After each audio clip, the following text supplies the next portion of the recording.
God bless us, everyone. These were the words of the character Tiny Tim, a crippled and sickly young boy whose untimely death can and could be altered should the star of A Christmas Carol, Ebenezer Scrooge, turn from his wicked ways and honor Christmas. In case you weren't aware, Charles Dickens' A Christmas Carol is one of America's oldest, if not most beloved, stories to accompany us every December the 25th. With countless remakes and reimaginings, A Christmas Carol offers its audience a story about a man whose cruel, greedy, and ungrateful nature brings three ghosts to his doorstep one Christmas, showing him the failures of his past, the troubles of his present, and the dark future that awaits him should he continue down the path that he is on. Which is why Tiny Tim is so important to the story. A lowly child living in economic obscurity, whose body is broken by misfortune or happenstance, still has the gumption to recite thankfulness in the midst of an otherwise terrible circumstance. It's this posture, juxtaposed by Scrooge's, that makes for the crux of Dickens' classic story. Money and success are often branded as blessings from God, but Tiny Tim does not elevate these as such, which doesn't make them bad either. It's more about perspective. And even greater than that, this idea of asking God to bless us all has been a controversial, if not misconstrued, viewpoint in our culture. I'm J.C. Felto, and welcome to episode 76 of The Writer's Lens, A Christmas Carol, and whether God blesses.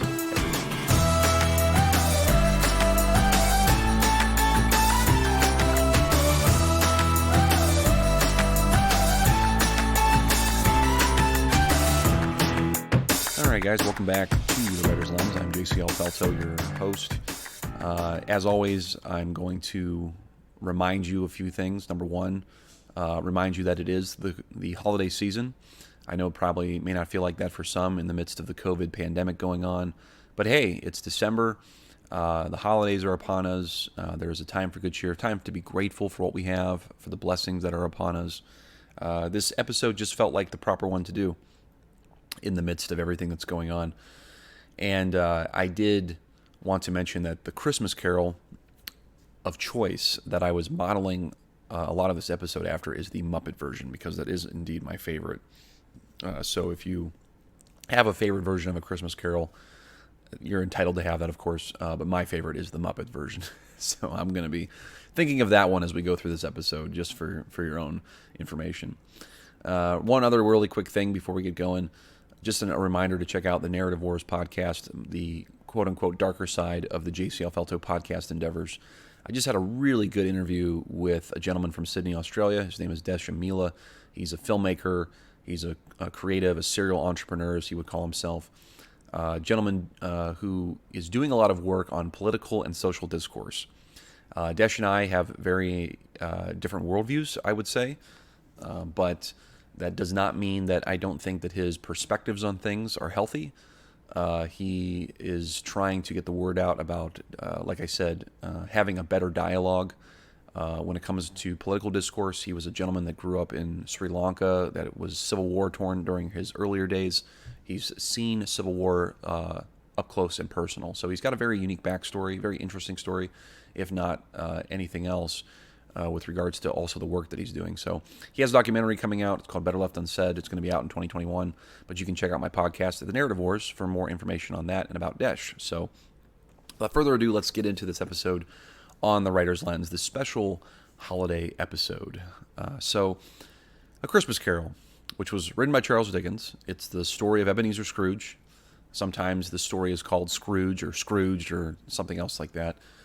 The tale of A Christmas Carol, real quick 10-second synopsis, is about a rich old guy living in London whose life of business dealings has made him into what Dickens calls a miser and a covetous old sinner, which I think is a great way to describe the character, which is, again, why I think Michael Caine does the best job in A Christmas Carol. But hey, that's neither here nor there. Only through some kind of supernatural intervention does Scrooge turn from his evil ways and trust in the spirit of Christmas, which is generosity. That's the whole concept of the story, is the paradox of Scrooge's life, which is about attaining wealth, attaining financial security, and his only employee, or one of his only employees, Bob Cratchit, who helps him in his business, is poor, is hardly paid anything, and has a very large family at home, but also has this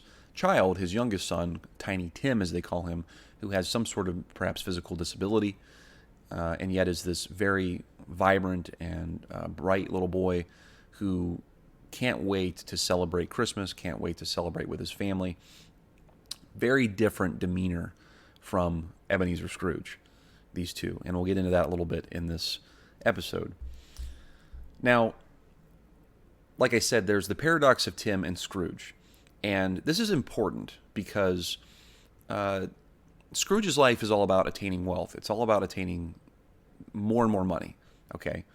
Now, first and foremost, having money and financial security, they're not bad things inherently, okay? It's not bad to have a nice house. It's not even bad to desire a nice home or financial stability, okay? It's not wrong to want these things, okay? And to try to attain these things. It's not bad, okay? But it's bad in the sense of how we have so many narratives out there, and I was debating whether or not to put this on my Narrative Wars podcast, which I probably will at some point. But it is bad because there are narratives throughout our mainstream media, through the art that we see, and films, story that come out, that really create a lot of confusion around what is it that we should be attaining that is good, okay? Because there's one narrative that's real big that says, hey, if you can get good and nice things, then you've made it as an individual, right? Your life will be better. You'll have a lot of self-worth. People will respect you. Social media is really big on this, of course. There's a lot of social media influencers. Hey, look at me. I take this certain drink. Hey, look at me. I work out a certain amount of times a day. And those aren't bad things, okay? These aren't bad things. Those influencers and folks that have built their businesses to do this, not a bad thing. But if we're at the altar of worship of these things, they can become bad for us. We can become obsessed over this as if this is the only thing that matters for us. Now, there's a second narrative among many others where if you don't have great wealth, then someone's keeping it from you and you have to fight to get it. You have to fight in order to even the playing field out. And so we see this a lot in the political sector of our culture at large here in America. I'm sorry, I was kind of fumbling over how to get to the next point there. But we see this as being a contentious position where politicians will come in and say, look, we should be redistributing wealth. There's too many rich people and they're hoarding it from common Americans, and you're working 3 jobs just to pay the bills, and that's not right, and blah, blah, blah. Meanwhile, you have all these student loans you've been paying off for years. We need to, forgive this and forgive that. There's a lot of talk around financial security and financial stability. The almighty dollar is a big, big deal in America. It's a big deal in any country that you lived or that you've lived in or will live in. If you happen to stay in America, or if you're listening from overseas. Like I said, financial stability is a big deal because with money there is power and there is influence. And so with these different narratives going on, with these different ideas, Scrooge is a guy who has made it. He's made it as a financially secure person. Tiny Tim and his family, or rather Bob Cratchit, his dad, who works for Scrooge, they would not make it by normal societal standards. However, if you were to say they've made it in terms of other things, like intangibles like a loving family environment, the security of having family, Cratchit is married to his wife Emily, and by all accounts in the story, they love each other. They have several children. As a result, they've been blessed with several children. So there's what I would call a joyful noise having so many kids in the home, although sometimes I know for a lot of parents it doesn't sound like a joyful noise. It's more like a screeching or perhaps nails on a chalkboard or who knows what. But at the end of the day, hopefully most parents would say, wow, I'm so glad we have the kids that we have. And I once heard this from someone that I thought was really good, if I could just interject this, that you will hear people say, I regret not having enough kids, but you'll never hear people say, I regret having too many, which I thought was really good wisdom, to that point, that you'll never people say, I regret having too many kids. They always say, I regret not having enough. So I thought that was kind of interesting, especially when you look at the story of Cratchit and the story of Scrooge and their 2 lives. Now this, like I said, creates a interesting paradox in the story. There's Scrooge's life. He's alone. He's a loner. He has this huge house, no one to share it with. Cratchit, small, modest living, lots of kids in the house, not a lot of space to live in, but they're happy. They are grateful for what they have, despite what the world or what the people outside of them, like Scrooge, might look down on them and say, well, what's wrong with you? Why don't you try to aspire to great financial success? People will admire you. They'll respect you. All those sorts of things. And Tiny Tim makes a statement in the midst of all this. He says, God bless us, everyone. And it's a very famous line. It's a line that is utilized in every iteration of A Christmas Carol, whether it's the Muppets or it's some other version. You can't have A Christmas Carol without this line, personally. Okay, I just don't think you can have A Christmas Carol without it, because what it is doing is exposing where the heart is of these two different characters. Scrooge has no appreciation for other people in terms of what they can offer him other than financial gain. People to him are dollar signs, right? They're coins. They're just basically tabulations on his money sheets. That's all that people are to him. And most folks, again, I'm probably generalizing here, most folks would say, look, people are worth more than a couple dollars. They're worth more than just a simple paycheck or something like that. People are invaluable. There's an incredible amount of potential for people and worth that people offer. And we should be valuing people that way. And again, that's something I could go down the rabbit hole on with another narrative war episode or something. Tiny Tim and his family, though, in saying, God bless us, everyone, look to people as the real currency of the world. They look at people and say, my family, the people around me, the community that I have, that's the blessing. That's all these other things, such as money and financial resources, all those kinds of things. That's just extra. Okay, that's bonus to me. All right, I don't worship the idea of money, and I don't worship it, etc. The real blessing is the family. The real blessing is the comfort, security that I have with family, the memories that I make, perhaps the living situation, that the fact that I'm not completely on my own. There are people I can turn to, because let's be honest about something. Life is difficult. Life is just hard. It's very difficult. It's suffering. I mean, one day you wake up and maybe your back hurts, and it hurts all day. Why does it hurt all day? You don't know, but it's there, right? I mean, our bodies are always breaking down. We do as much as we can to keep them from breaking down, but there's just this constant part of life where we're moving towards something not so nice, right? But we want to enjoy it right while we're here, okay? We want to be able to enjoy some pleasures here and there. And again, this idea of God blessing us, even if you don't believe in God, okay, this idea of being blessed and feeling as though you're fortunate for your circumstances is a perspective shift. And it's one that Scrooge does not have. Scrooge does not have this perspective of, I'm grateful for the things I have. No, I must accumulate more. I must keep on accumulating as much as I can, because that's what gives me worth. That's what makes me feel good about my life. And the point of A Christmas Carol story is to take the characters of Cratchit and his kids and say, look, this is really where the value is. The value is in the community. The value is in your family at large. The value is in just the blessing of air in your lungs, or the blessing of just being able to get up in the morning and share life with others and create memories that you can look back on, and then you can laugh and joke and all these other things. Scrooge has no one to laugh with. He's got nobody. He's got one living nephew, I think as the story goes, his only living relative. So Scrooge doesn't have any of that stuff. He's got his nice house. He's got his nice fireplace. He's got his nice robe. He's got his stacks of money and coin. That's it.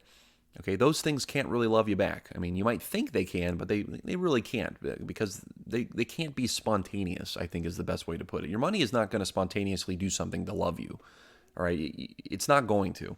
But people will. People can do something spontaneous for you to love you and show that they have appreciation for you. So money's really just a tool. I mean, it's just a resource that we can utilize and steward. It's not something we hoard over as though it's just ours and nobody else gets to hold it. And that's really where, again, Tiny Tim's positioning, his perspective, saying, God bless us, everyone, is a means to teach Scrooge a lesson. Now, it should be said at this point that there are many folks that reject the idea of financial gain. There are folks that reject the idea of financial success because they view it as being an evil. They view it as, if I try to achieve these things, then I'm just going to become a covetous old sinner like Scrooge as well. Look, that's another narrative that needs to be debunked.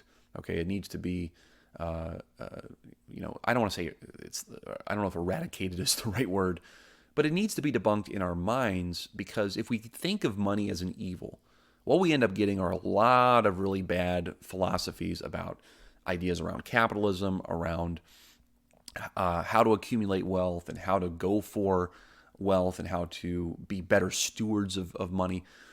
Because what we do end up seeing right now in our culture is looking at a person like Scrooge and thinking that every person who has wealth is a Scrooge, right? Like we look at people who are richer than most and we think, well, they're just like Ebenezer. They're obviously like Ebenezer, and they need to spread the wealth. They need to be more generous. They need to give all their things to us right this very second. Tax them, right? Because they're covetous old sinners like Scrooge. And that's obviously not the case. Okay, there's a lot of people who are millionaires who give their money away. There are people who are billionaires who give their money away. Now, there aren't a gazillion amount of billionaires and millionaires who just give their resources around. Okay, there aren't a ton of those folks, proportionally speaking, but there are folks that do that. Okay, there are folks who give away their money. There are people who don't have a lot of money that give their money away. There are folks that don't even have much money, period, who give their money away to other causes and to the service of others that are even more downtrodden than them. Or they give it to a cause or what it might be. So this idea of money and whether or not God is blessing us with money, that as Tiny Tim says, we have to be able to distance ourselves from this idea that money is always going to bring us happiness, that it's always going to bring us joy, because it doesn't. It's a very fleeting idea. I mean, I'm in my mid-30s now, and I've had several different jobs since my teenage years. And I've been at the very bottom rung of financial prosperity, and I've been very high up on the rung of financial prosperity, and back down again, and then up again. And so, if you had a flow chart, or not a flow chart, if you had like a line graph of where my finances have gone over the last 15, 20 years, and what they've looked like, it'd be pretty interesting to see how it goes up and then down, then up, and things like that. Did I ever get to rock bottom zero? No. I mean, was I negative at some point? Probably, maybe at one point. But that's the point, is that we forget that if we are moving towards something, then that's a good thing. If we're moving towards a horizon of, I can move towards this skill set or this trade, or, I might be working 2 jobs right now, but that might not be forever. That's not supposed to be my definition of me. I can move towards something else. So I think that there's a lot of people that have a fear, though, that they could become like a Scrooge, so they totally reject it. And that's not really the point at all. The point is, what is the outpouring of our heart as it pertains to the way that we steward our finances and steward our money? How do we utilize those resources? And Scrooge, of course, by the end of A Christmas Carol, has an outpouring of it, right? He now blesses everybody. Okay, now this isn't trying to say that Scrooge is God. God blesses everyone, and Scrooge now transcends and becomes God or something, right? That's not the point of the story. The idea is that Scrooge's heart posture changes, and now he gives instead of trying to take. That's what ends up happening. And by giving, he gives to these folks who they're not necessarily deserving of the money, but they could use it to help them. And Tiny Tim, being someone that, in spite, like I said, in spite of his situation, is still saying, God bless us, everyone. We are so thankful. But on top of that, now he's being given resources by Scrooge by the end of it, so that he can, get medical attention, get whatever care he needs. He can get the nutritional benefits that he needs, things like that will help him to live and thrive, which is even greater because he has that posture, because Tim has this posture. He can probably grow into the idea of getting more wealth and not going to hoard it as though maybe, say, Scrooge has. So it's a win-win, right? It's a win-win at the end of the story. But that's really the crux of A Christmas Carol, is Tiny Tim's posture of God bless us, everyone. Like, man, I am so thankful. I'm so grateful to have just what I have. And Scrooge's differing perspective of, no, I must have more. I must have more. And even though he tries to get more, he gets less in the end. But through the supernatural intervention of the ghosts of Christmas past, present, future, Scrooge changes his ways and becomes a generous giver instead. And in many ways blesses everybody. Okay, he even blesses those around him because of it. So that's why I love A Christmas Carol. That's why I love the story. It just speaks to this reality of how when we give, we actually receive a lot more than we thought we would. But it's that step forward first of doing it. And like I said, Tiny Tim's line, God bless us, everyone. Man, what a great little tearjerker, heartstring puller of a moment that is for A Christmas Carol. So I hope you enjoy that particular story this holiday season, if you haven't already. And if you have never seen A Muppet Christmas Carol, shame on you. Shame on you. Go watch it immediately. I'm sure you can find it on YouTube or somewhere else.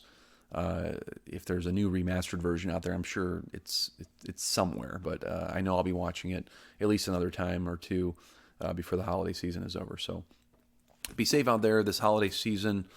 Enjoy time with family, friends, however you're doing it, be it through Zoom call or in person. And again, thanks for tuning in here on The Writer's Lens. Be sure to like, share, subscribe. I hate saying it at the end, but I got to do it, right? I got to do it. It's all part of the process here.